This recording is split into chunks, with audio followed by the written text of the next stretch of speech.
of health and PE, a pathway, and let's see, which one did I leave out? And foreign language. You will be college ready. Now, I'm not going to guarantee you which college you will be in, but you will be college ready. Some people have the idea from the outside that if you're not in the Honors Academy, that you're not going to be ready for college, and that's just not the case. We have lots of students who go through the non-honors program. Certainly you'll hear about the STEM Academy in a little bit, but we'll do that. But we do have an Honors Academy.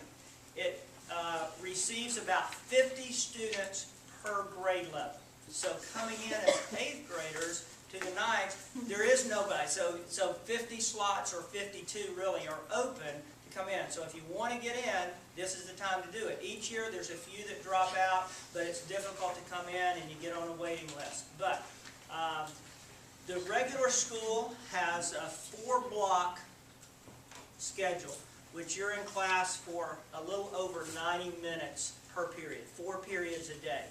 And so 4 periods first semester, 4 second semester, you get 8 credits a year. The Honors Academy works on a little bit of a hybrid schedule. The first 5 classes of the day are 55-minute classes. They run their own schedule. And then 4th block, you blend in with the other students and have a block schedule for first and second semester. So the maximum they can get each year is 7 credits. And 26 is required to graduate. We talked about credits and how important that is, keeping score, moving through. It's not a group of teachers that look at you and say, oh, I think we'll move you on to the next grade. No, we're going to hold you back. It's all about the numbers, all about the credits, and how many you get as far as you move on from one grade to the next. So you can get 7 credits in the Honors Academy. 7 times 4 is 28 compared to the 32 you could get outside the Honors Academy, and you only need 26 to graduate. But if you're in the Honors, you say, that only leaves me 2 to play with. Well, we don't expect you in the Honors Academy to fail anything. We expect everybody to pass every class and no failure, so you don't really need any wiggle room. You're going to pass everything there. A lot of people have questions, can I do other things if I'm in the Honors Academy? Most of our students do. Some of our best athletes, some of our best performers in the band. They do involve themselves with lots of other activities. Yes, it's hard. The rigor is there. Some people ask, well, what if my GPA, my grade point average goes down? I would rather. Yes, it might, because of the rigor of the classes. Some students outside the Honors Academy might have a higher GPA, grade point average, but colleges look, one of the main things that the question is, did you take the most rigorous classes that were offered at your high school? So the balance is kind of, they would rather see you take the most demanding classes, even if the grade point average drops a little bit. The other thing they look at is ACT or SAT. Very few of our students take the SAT. Most, you could take either one or both. Most take the ACT. But since the inception of the Honors Academy, our average ACT scores have gone up of the highest one. So we're excited about that those things are improving, even though the grade point average might go down. It doesn't necessarily. You just need to work harder to do that. So I'm not sure what else to say. Again, I was here just as if there were questions about guidance or anything related to that. This is a little cheat sheet that Mr. Bandy left for me the other day. How do you get in? There will be packets, not information packets, but enrollment packets that he will deliver and work with. Does he normally get with you? I'll keep looking at Miss Cheryl over here, Miss Matthews, if she does that. So those will be coming soon to the schools, both Rossville and Chattanooga Valley. You'll have a significant time to fill those out, get them back on time. It relies on your grades, 6th, 7th, and 8th. They're not going to just look at one, but yes, they'll look at the body of work that you've done, teacher recommendations, and then there will be an interview process as well. So there'll be a couple of things. So they'll look and they'll do that and inform you fairly early as to whether you've been in, out, or on a wait list. Okay? So I don't know. Anything else that you guys, we'll do questions later, I guess? Okay. So that's all I have right now. And if you have questions about that, I'll try to help, and we all can do that. So here's Mike Afterall, another academy outside of the honors, but a STEM academy, which is going to be in its second year, and next year will be the third year. Mike Afterall. Got Jesse in the back who is in the program, so if you got questions, I'll probably jet up and let him answer that. I'm really excited to talk to you about STEM. STEM stands for Science, Technology, Engineering, and Math. Initially, they called it METS, but this being Braves country, we had to shut that down. So STEM is what it is.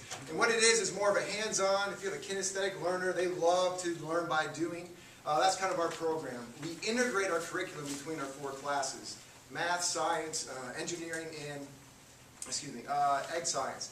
And a couple of things that we've really done that have been really exciting. We had an opportunity to send 2 teachers to Haiti this fall to work with a school that's down there to talk about how we can integrate our agricultural practices in the poorest country in the Western Hemisphere. So our students designed and built these aquaponic systems that could be sent on a pallet down to Haiti.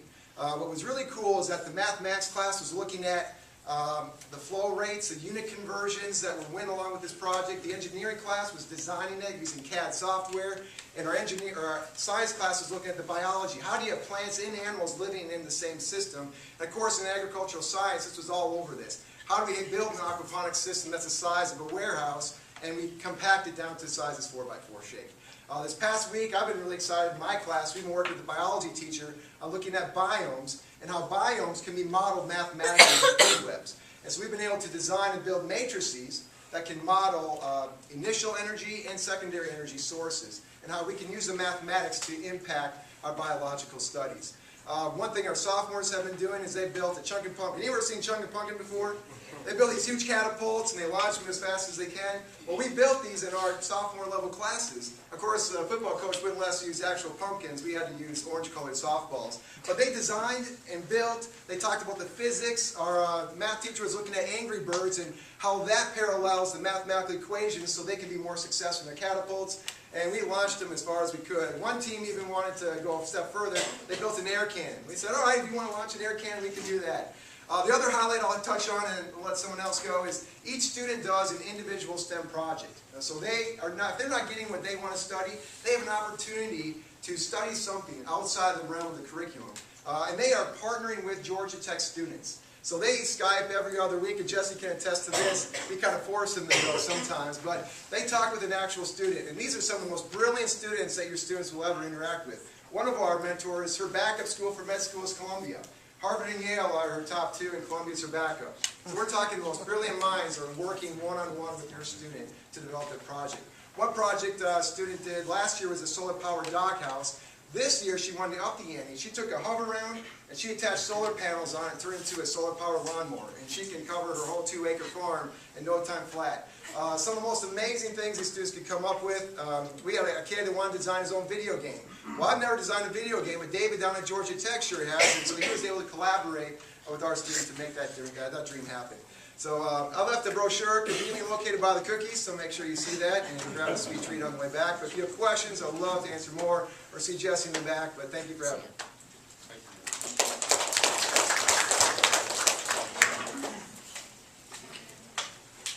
Okay, y'all ready for your test? Can you tell me everything we just shared with you? Okay, the one thing that I'm going to share with you right now is very simple. Every student that comes through Ridgeland must have a pathway.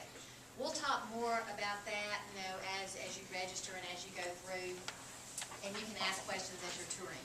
But every student must have a pathway. Now, if you're in Honors Academy, okay, you automatically have what we call the academic pathway. If you're in STEM, you will automatically have a couple of pathways, and that's just it. You'll have enough room in your schedule to have one or more pathways. You could even try the first level of a lot of pathways. In fact, that's what I encourage you to do, okay? Part of knowing what you want to do the rest of your life is knowing what you don't want to do, okay? So experience things, and that's how you'll get a feel for what you want to do. Now, I'm just going to very briefly, and help me out if I miss anything, but very briefly tell you what our pathways are here. We have a pathway in ag. We actually have a couple of pathways in ag. Healthcare science.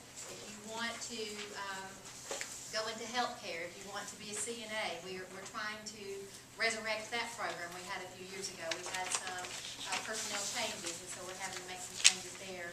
We have a business pathway, marketing pathway, broadcast video, early childhood, interior design, art, ROTC, band, chorus, journalism, foreign language. All of those are pathways, okay? Weight training is not, PE is not, but we have a lot of other opportunities for you guys to acquire a pathway while you're here, and just know that it is a requirement. Every student must have a pathway.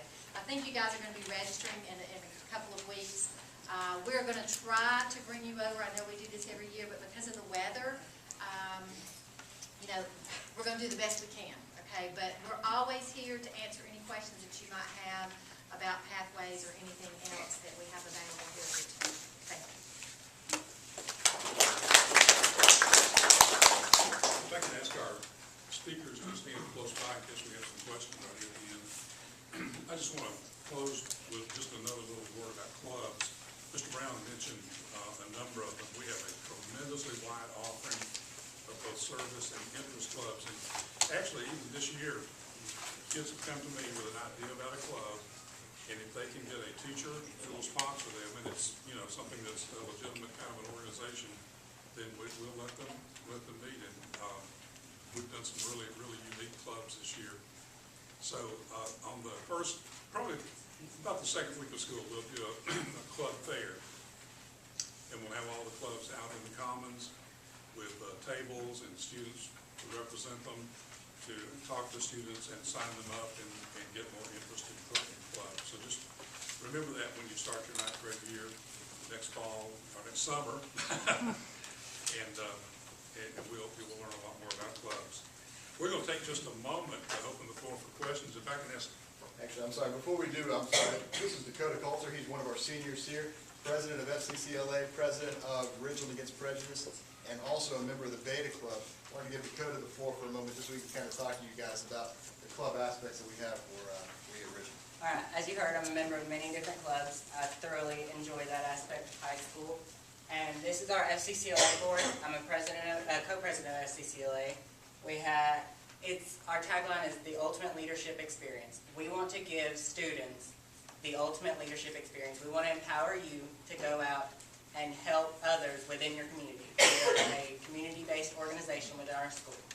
Ridgeland Against Prejudice is also I guess that's a student, or like a student-oriented organization.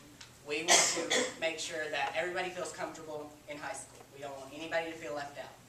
So if any time you have issues or anything else, please feel free, visit the president or the advisor, Ms. Suzakawa. Her door is always open. So, and if you have any questions about any of the FCCLA or any other clubs, I'm familiar with most of them. Just feel free to ask me. Great, thank you.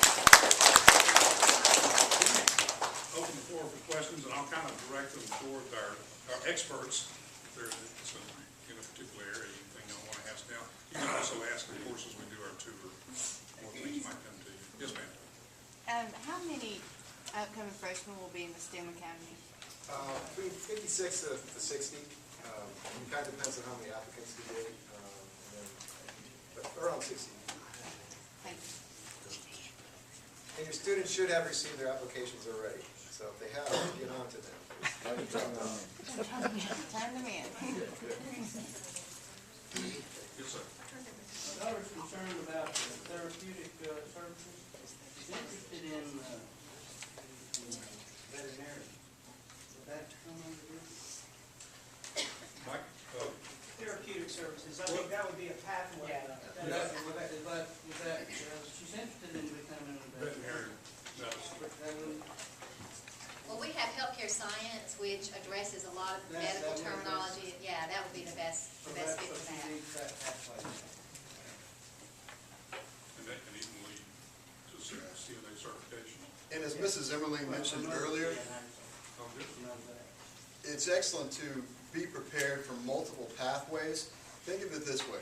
In 4 years, 8 semesters, the students are going to have an opportunity to earn 32 credits. So they'll need 32 credits. They'll have 32 opportunities for credits. 26 are required for graduation. So there's still 6 more credits to play around with in there. And we offer work-based learning. That's where seniors are able to get out for 4th block or 3rd block to go and work at a job site, earn a paycheck, and also earn high school credit for that. But in addition, if you're looking at healthcare sciences, maybe business, maybe entrepreneurship, we have marketing pathways, business pathways, graphic design pathways, and the healthcare science pathways. And it's always a good idea to combine those together. If you're somebody who is interested in video production and band, put that together. You do band as well as video production. So you can complete multiple pathways with that.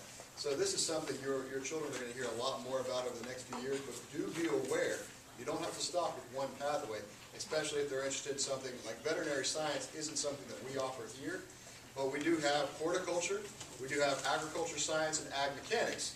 And if you kind of combine some of those aspects of agriculture with the healthcare science aspect, a lot of that vocabulary coming from the Latin root of it is going to serve you well in the medical field, whether it's human or veterinary science. So just be aware that those pathways can be stacked together.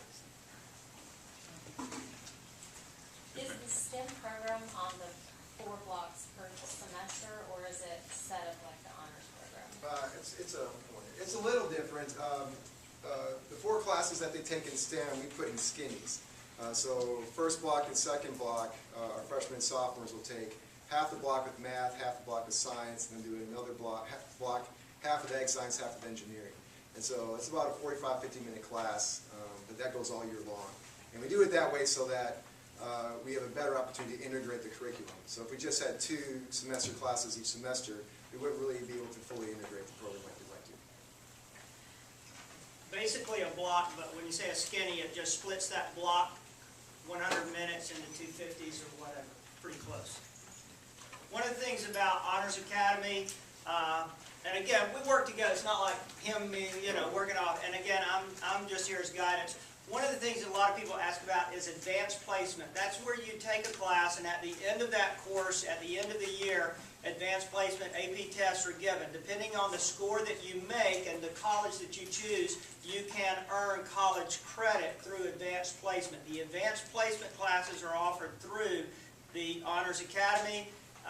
And you start out as a 9th grader with a college level class, AP Human Geography. You take another one, AP World History. Your junior year, you would take English and U.S. History, and then English in your, so you would have a lot of opportunity to take advanced placement and earn college credit. We also have Move On When Ready or dual enrollment classes for juniors and seniors who want to actually leave campus and go to Dalton or Georgia Northwestern and do college classes on a college campus. But the AP classes are taught by our teachers, and then it is determined how much of a college credit, if any, based on the AP test that is set by the College Board.